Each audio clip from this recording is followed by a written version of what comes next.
Good morning, afternoon, evening, wherever you're listening from. We missed last week. We were gone in Seattle visiting family and everything, but there's a lot of sports news to catch up in. So first thing we're going to get into right now is the Gophers game last night. They played Maryland. The score is a bit deceiving. It was a really good game all the way throughout until about probably 5 minutes left in the second half. It was a fun game to watch, but ultimately the Gophers need to get their free throw shooting. I mean, they're under 50%, and that could ultimately be their demise, and they could be a one and done if they make the tournament. It was a little disappointing just because they played so well throughout the game, and then just, again, free throw shooting and actually fouls. You know, Jordan Murphy, I swear to God, every time we watch a Gopher game, he's 3-4 fouls with 8 minutes left in the game. So they need to get their free throw shooting under control, and they need to watch their foul trouble. Well, yeah, I mean, didn't watch the game, but I was checking the score the whole time, and I saw 10 minutes left, and the score was, it was close. It was like 67-65, something like that. And so, that was just a lapse at the very end of the game, because they hung with them the whole game, and, watch recaps of it and everything. They looked good. They look good. No, they're absolutely good, but if you're going to be a tourney team and go deep in the tourney, you can't have fouls, and you have to shoot well from the stripe. For sure, and I think that was ultimately their downfall. But absolutely. They're still standing okay. They're 12-3, and which is pretty Maryland's good. No slouch. No, 12-3 is great. 3-2, I believe, in the division. Again, Maryland's no slouch, but it's a fun team to watch. They're a fun team to watch. For sure. And I think last night was a good test to just see where they're at. Obviously, they still have to work on some stuff, but they can hang with the better teams. Like you said, Maryland's no slouch. They're not a ranked team, but they played really well. And the week before, they beat Wisconsin, who was ranked number 22. Absolutely. So, definitely not a slouch. And I actually think Maryland, if they can hold it together throughout the remainder of the week here, they'll probably be a top 25 team. Yeah, for sure. I think that win either way, if the Gophers would have won and Maryland ended up winning, I think that's a big statement game. Oh, yeah. And for sure. Decided, getting into the top 25. And I believe we go to Rutgers next, which, we should be able to handle. But after that, we've got Michigan. Yeah, so, that really was an important game, especially in the Big Ten, just to get ahead. But, yeah, Gophers 12-3. Maryland is now 13-3. We got Rutgers. And actually, I apologize. We got Rutgers, Illinois, and then we have number 2 Michigan. And that's the thing. There's a lot of games down the stretch that if we improve on, if we beat like a Michigan, that's huge. That would jump us right into the standings. But either way, as long as we make the dance. Making the tourney is the big thing. Exactly. We actually have Michigan twice, looking at the schedule here. So Michigan State's a big one. Indiana's ranked.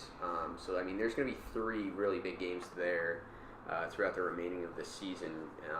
But we're going to have to, there's definitely a possibility of, other than those 3 games, possibility of winning out for the rest of them.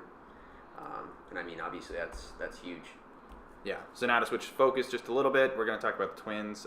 They signed Nelson Cruz. What's your first impression of this? I think that's a huge signing for the Twins. I think so too.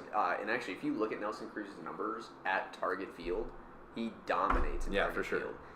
And I just think that's really going to culminate the outfield and, obviously, our designated hitter. My big thing that I see from that is I feel like he could be a big mentor to somebody like Sano. Oh, absolutely. Who needs that. Absolutely. Because, Sano, if you look at his first season, he was like Nelson Cruz. He was Nelson Cruz-esque. Yep. You know what I mean?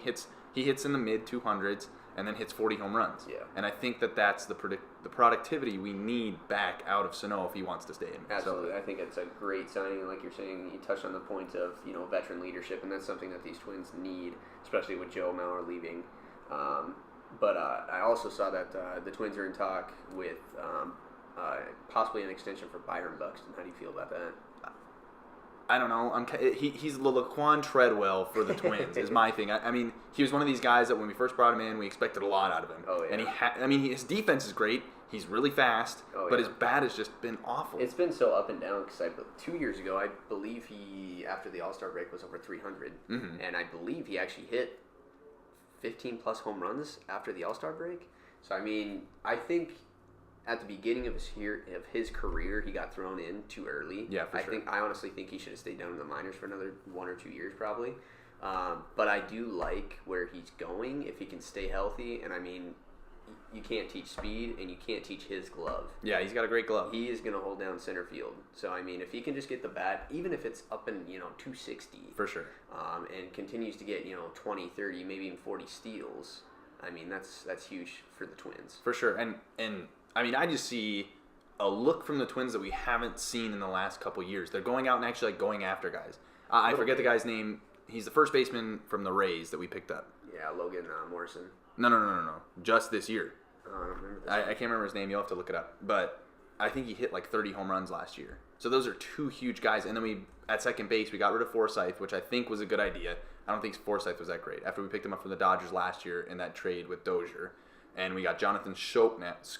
Yeah. And I think he's going to be great. I totally forgot about that. Yeah. And so, I mean, I just see a lot of big moves happening. I think one of the things the Twins need to do is I think they need to pick up a pitcher.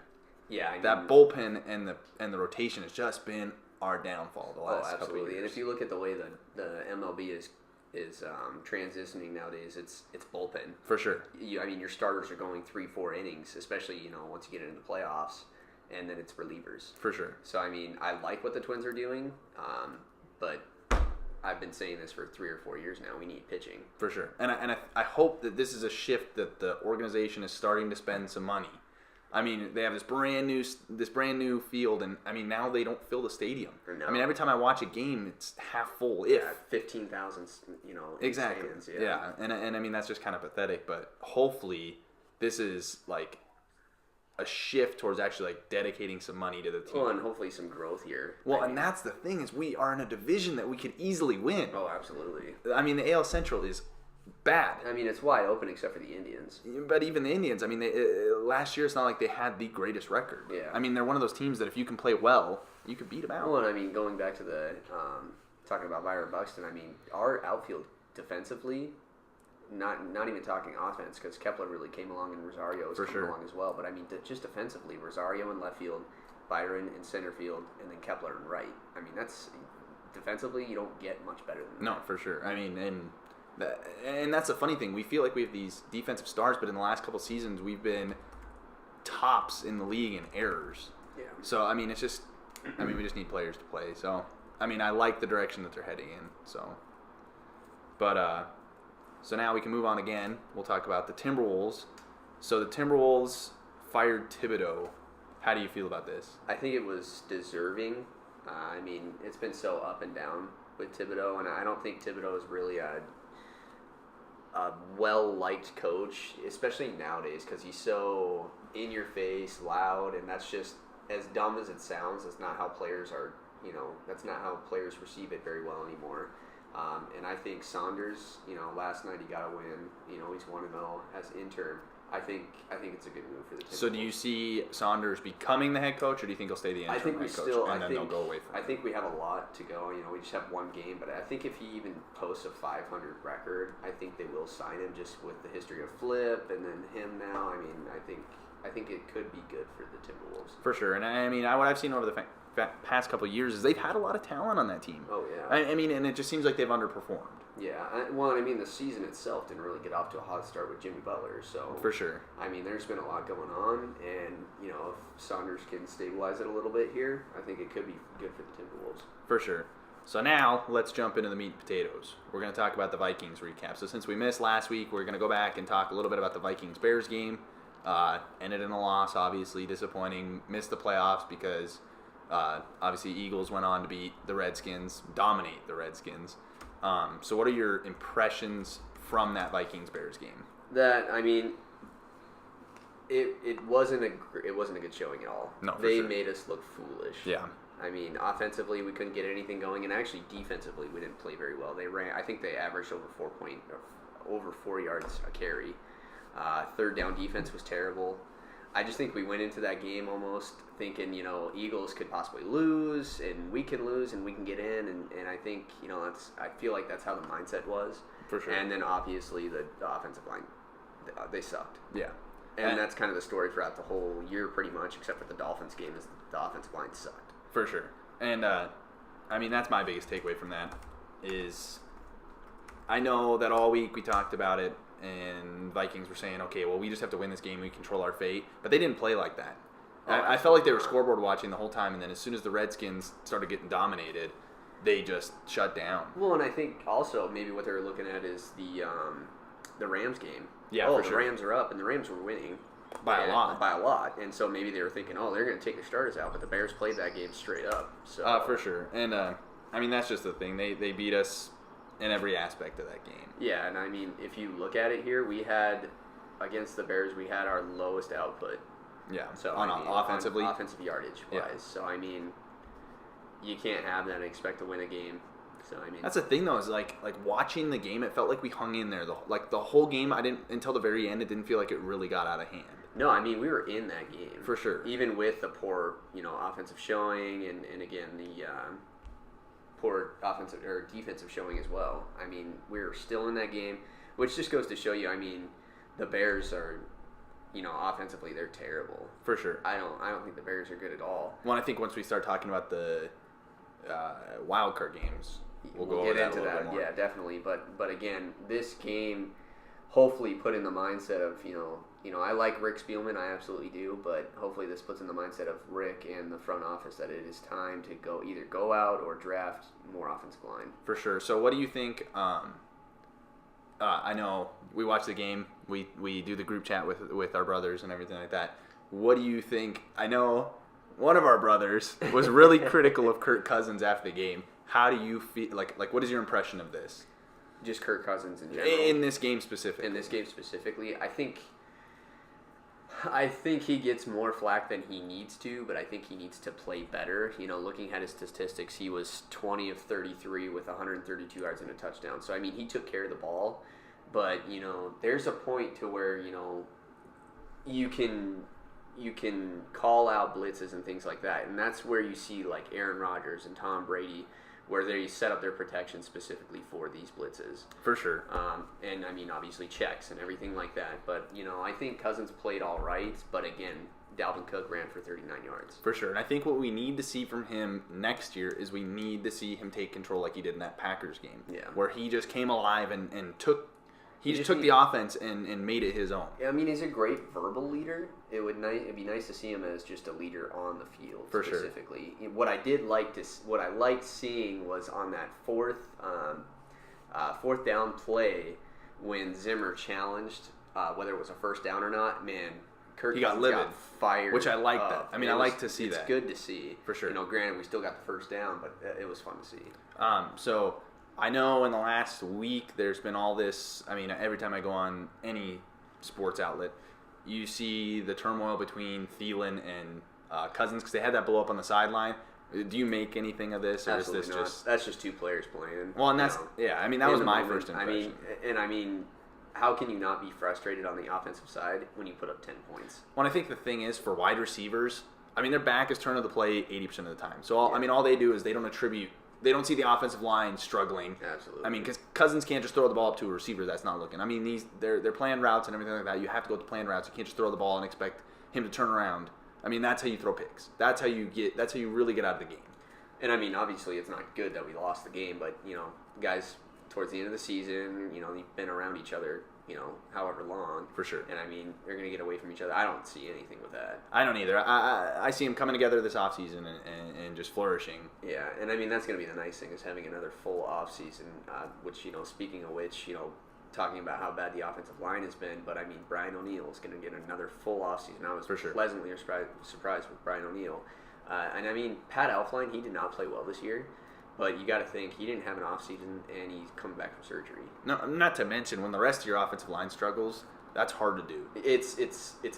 That's why they call it a team game. Exactly, and that's especially shown in the defensive line and the offensive line. And I think even more so the offensive line. Oh, absolutely. Yeah. But I mean, like you're saying, if there's a weak link in the offensive line, you're going to see it. Exactly. I mean, season's over, everything like that. So let's transition a little bit into the offseason and talk about, well, let's take a look at the recap, like, from this season. So, Thielen and Diggs both go over 1,000 yards. First time since Carter and Moss that the Vikings have done this. That was 2000. Yes, it was 2000. Yeah. And I think that's a huge accomplishment that's getting overshadowed by an underperforming season. Oh, yeah, but absolutely. It's you have a brand new offensive coordinator, a brand new quarterback, another brand new offensive There's coordinator. There's a lot of turnover, absolutely. Exactly. And I mean, I think one of the things that they've talked about it a little bit in the media is the death of Tony Sperano. Exactly. At the beginning of the season, I think that's actually huge. And that got lost towards the end of the season. For sure. And I think look where you saw our biggest struggles. Offensive line. Absolutely. Sperano was one of the better offensive. One of the best personalities besides Mike Zimmer in that locker room. For sure. And I think it was just a big voice. And I know Zimmer talks a lot about losing the chip on their shoulder. I think he was part of the chip on their shoulder. Oh, absolutely. And so, I mean, they're just gonna have to address that going forward. But I mean that and speaking of recap, I mean, people are calling for Zimmer's head and Spielman's head. And there's instability there. And I just think that's dumb. People need to stop with that talk because one, Mike Zimmer has delivered one losing season with the Vikings, and that was his first season. He went 7-9. For sure. We got 2 playoff appearances. We've got a championship appearance. So I mean, people need to stop with the Zimmer talk.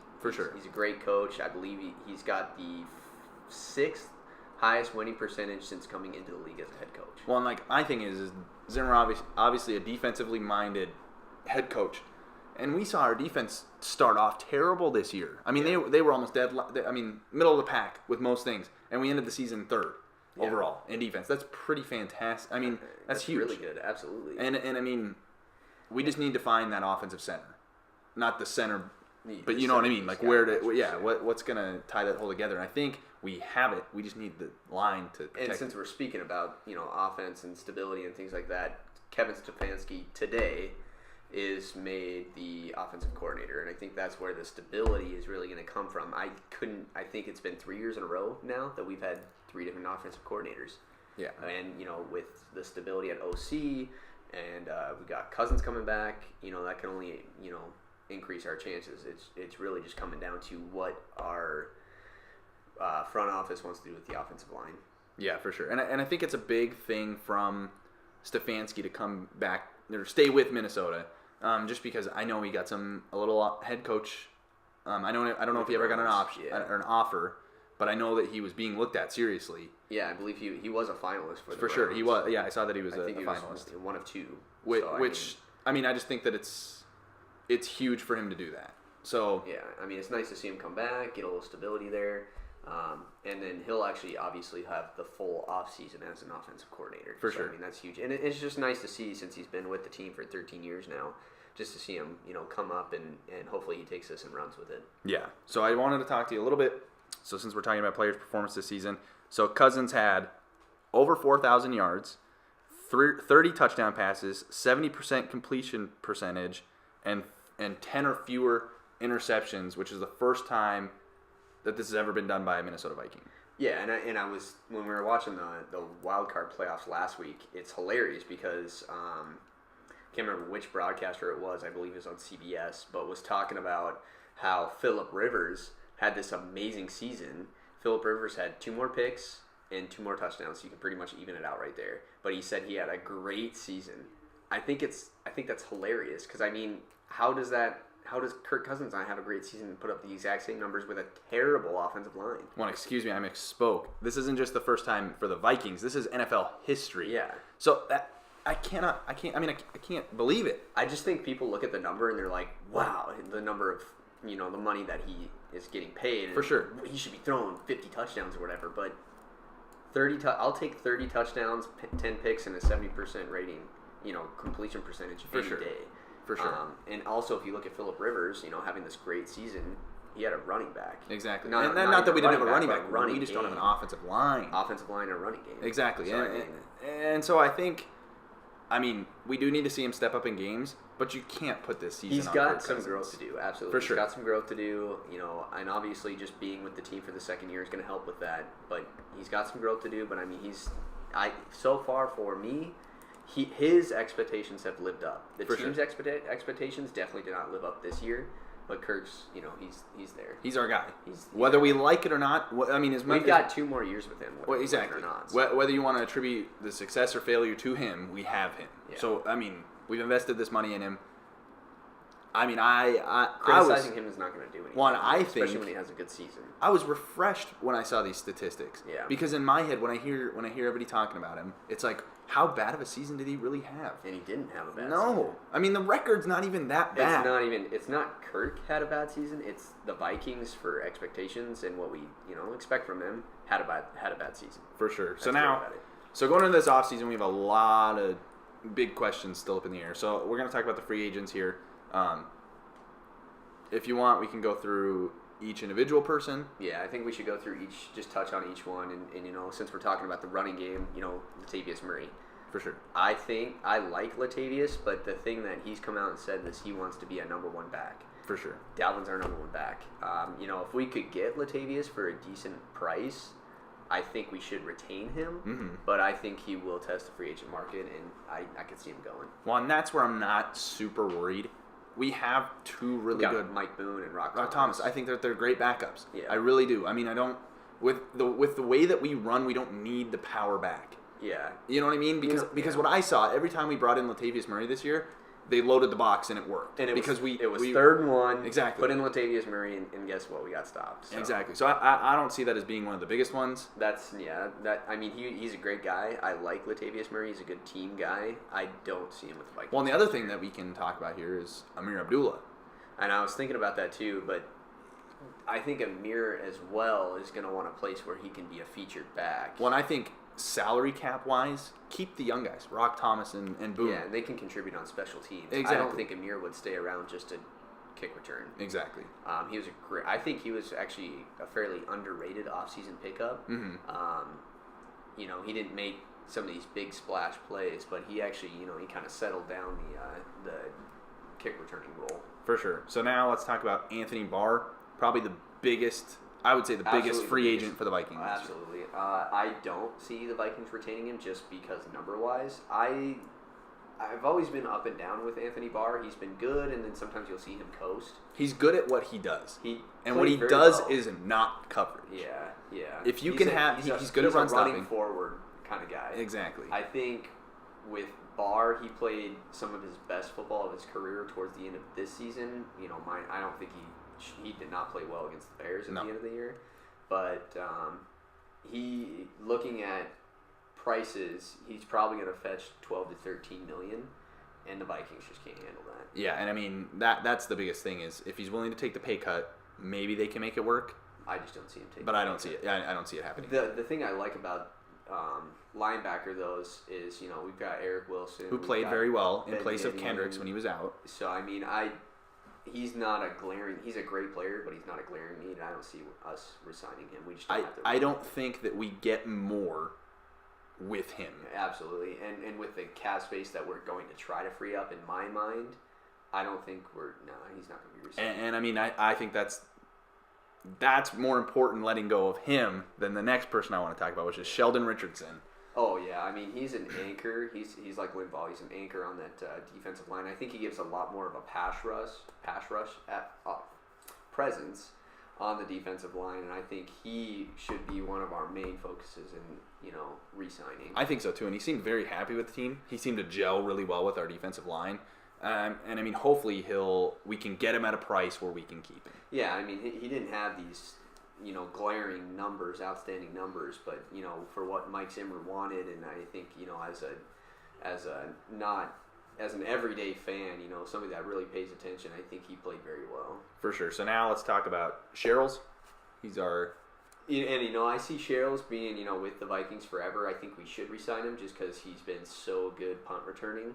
I see us re-signing him at a veteran minimum. I would say so, too. I mean, he hasn't attracted the attention of other teams. Yeah. He's been quietly good. Worst case scenario, he leaves. Zylstra, I feel, is the person to fill that role. Well, and I think the people that a lot of people forget about is Mike Hughes. For sure. I mean, he was a kick returner and a punt returner in college, and depending on where he's at, maybe Mike Zimmer doesn't want him playing special teams, but I think and that's where somebody like Zylstra would come in. Yeah, but I still see Mike Hughes possibly taking over that role. And let's talk about this. Where did Thielen get his start? Punt return. Yeah, exactly. Yeah. So who's not to say that Zylstra is the next Thielen? I mean, I'm making a jump there, but and we got BB. Well, I think that's what's been there's so people good that can about fill in there. That's what's been so good about the Vikings franchise is pulling guys from the special teams, Exactly. Undrafted, and pulling them through the ranks, and I think if the Vikings are really serious about getting cap room, this wouldn't be a terrible move to get rid of him. I mean, obviously, I don't think he's going to take up that much cap room, but I also see that where we have people who can fill that role. Yeah, but I mean, if we're going to start speaking about cap room, we obviously need to talk about got to talk about Riley Reef, Remmers, Compton, and Rudolph.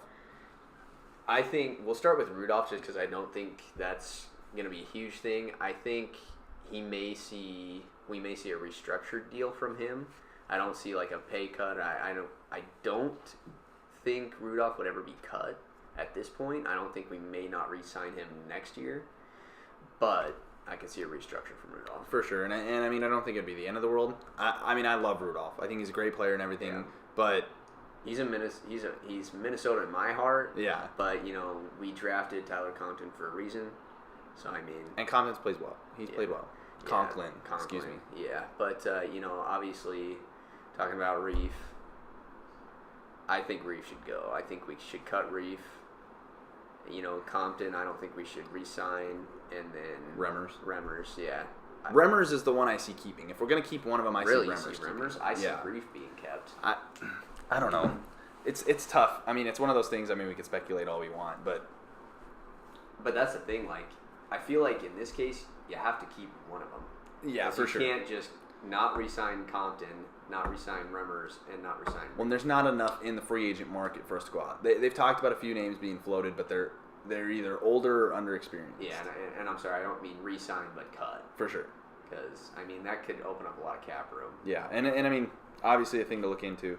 Let's get on to our next person here, Dan Bailey. That's actually kind of a tougher one for me. I honestly think I wish we would have stuck with Kai. But Dan Bailey, I couldn't tell you who we're going to sign, but I don't see Dan Bailey with us next year. And I mean, I don't think it's the end of the world if we don't sign him. I mean, he really true to the Vikings form this year, he underperformed. For the kickers that we had this year, we can't get much worse, knock on wood. Knock on wood. But I don't see him with the Vikings next year. Yeah, I don't either. How about CJ Ham, fullback? I would like to see CJ Ham back next year. I don't think he's going to be a huge cap hit. No. It's just fun because he does a lot of the dirty work, and he's actually a pretty good pass catching back. Minnesota boy too. And he's a Minnesota boy, so I like CJ Ham. I'd like to see him back. When we're one of the only offenses that still really runs with a fullback. And since we stuck with Stefanski and obviously Mike Zimmer, I see this as a lock for a re-sign. To be honest with you. And I mean, I like that re-sign. Next person we're going to talk about is Aldrick Robinson. Played a big role this year in the deep ball.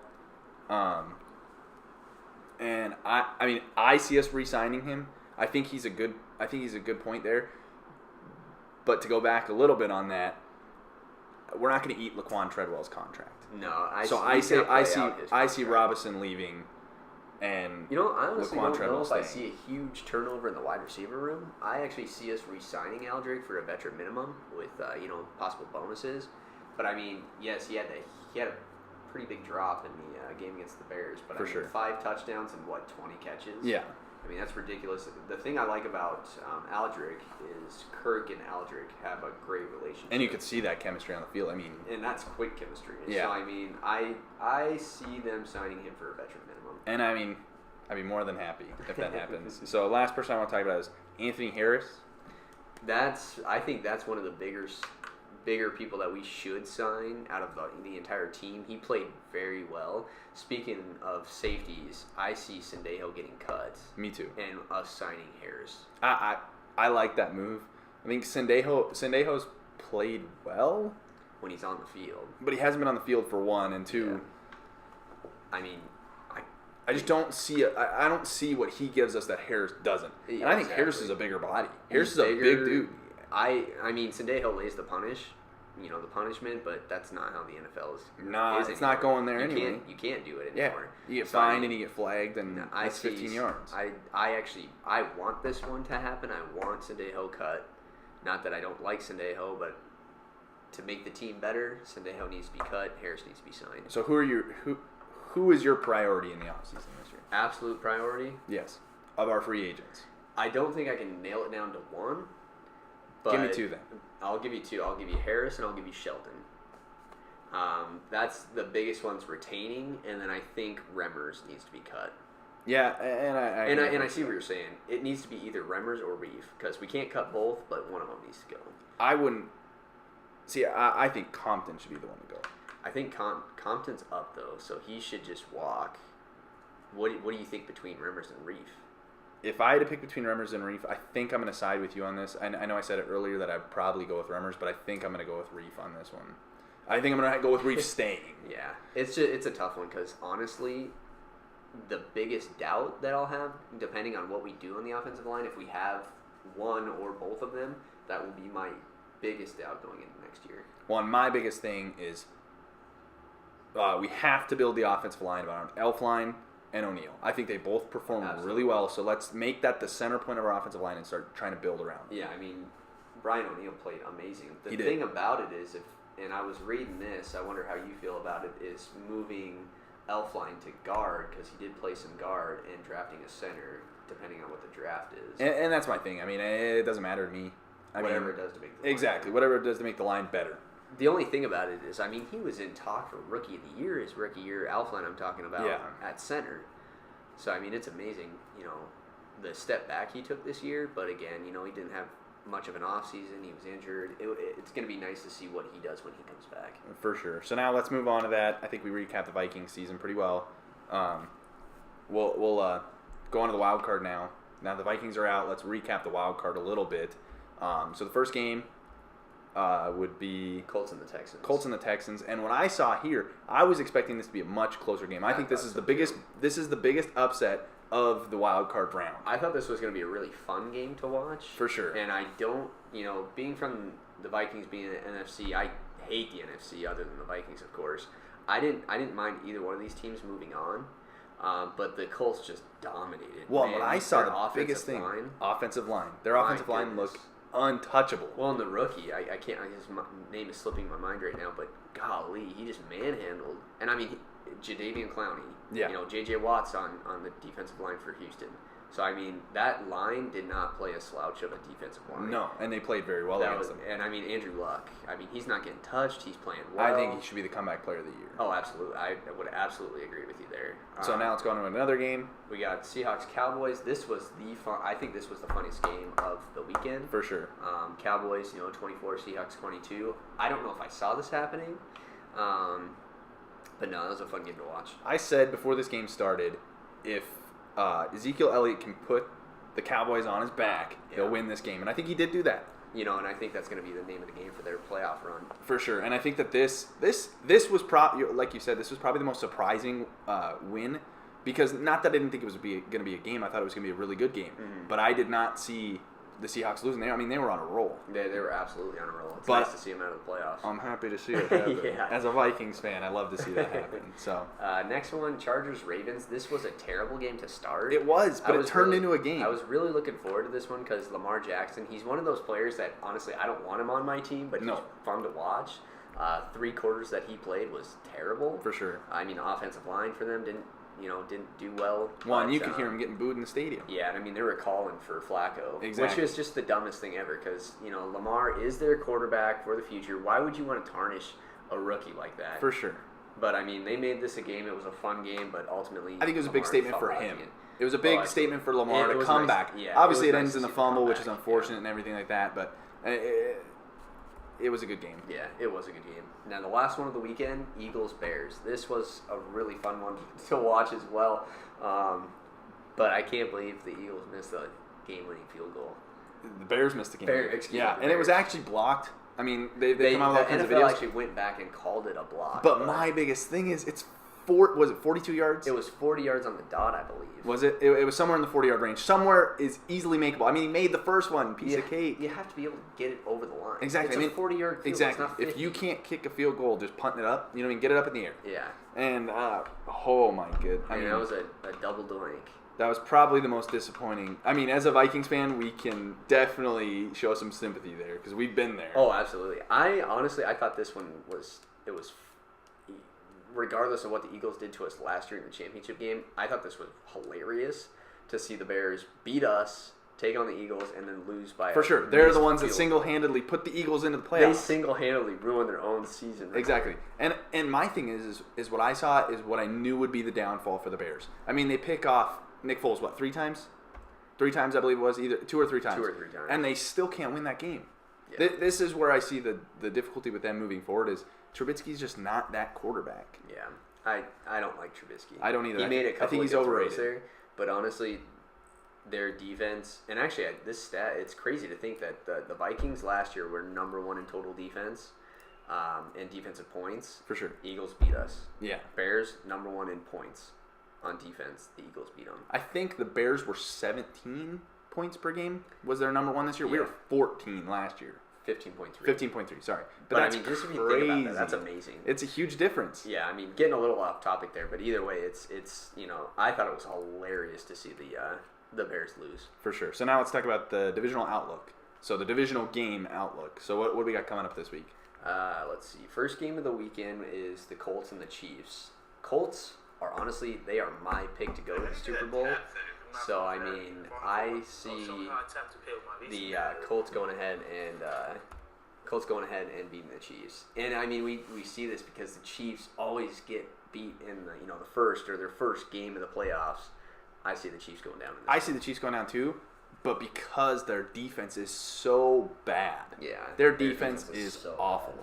Bad. What do you think from Patrick Mahomes being in his first playoff game? I think he'll do well.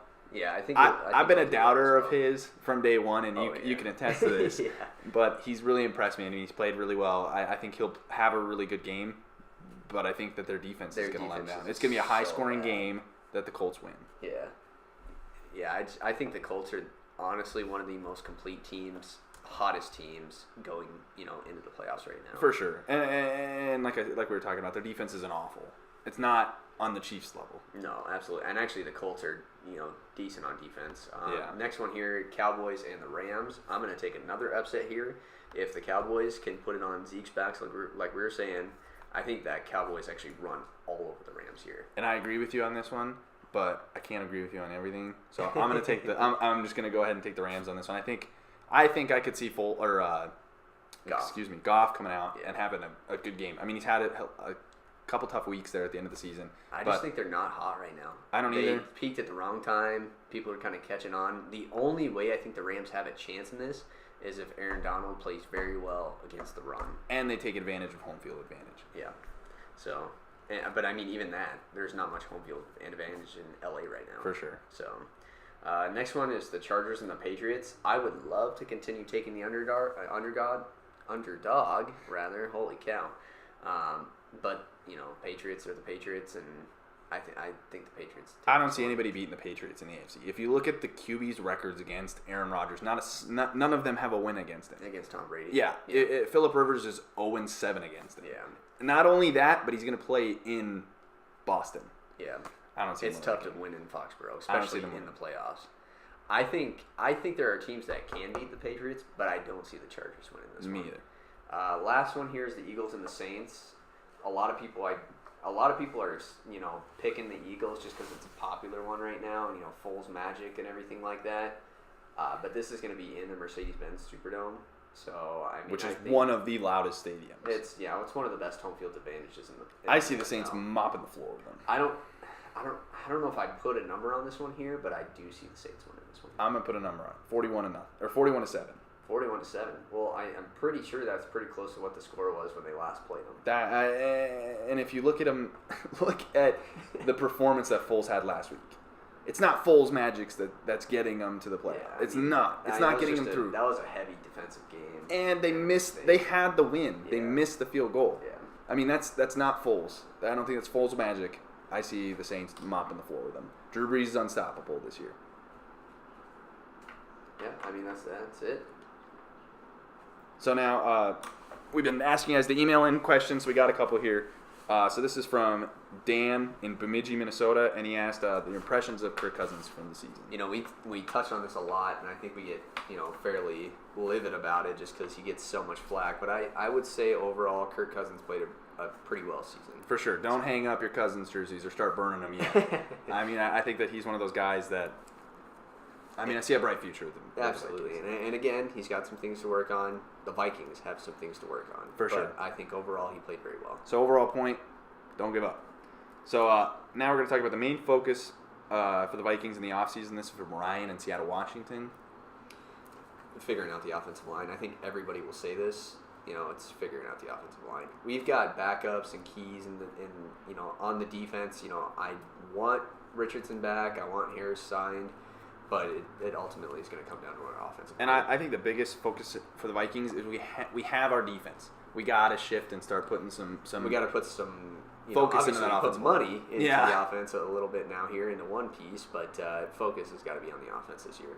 For sure. So now we're going to switch focus completely. This is from Cam in Florida, and he's asking, what are the expectations from us for the Twins this year? I'm usually optimistic when it comes to Minnesota sports in general, especially the Vikings. But, talking about the Twins here, I don't see us winning the division. I don't see us taking a wild card. I think we'll be better than last year, which isn't saying much. But I honestly don't have a whole lot of expectations. Usually I'm pretty pessimistic when it comes to the Twins. I see us winning a wild card this year. I think we get back into the playoffs and I think ultimately it's going to, like it always does, it's going to come down to our pitching. For sure, and long term. You see us and we start the season well, and we have good spurts within the season, but we haven't been able to sustain that, making a run for the playoffs. Yeah. So now, the main focus for the Gophers basketball. This is from Kurt in St. Cloud, Minnesota. It's definitely going to be free throws. That's and this they always say this. You live and die by the stripe. It's going to be free throws. We shot under 50% against Maryland last night, and look what happened. And showing up for the games that matter. That's my thing is come out and play like you can. Yeah, and that's one thing that I've been very pleasantly surprised with the Gophers. Nebraska, Wisconsin, Washington. We've came out and we've played well against good teams. I think we played well last night. It's just got to make free throws and, can't get in foul trouble. Yeah. So that was our last question here. You can send us an email at northstarsportscast@gmail.com, all lowercase on your screen there. Thanks for watching this week. We'll be back next week.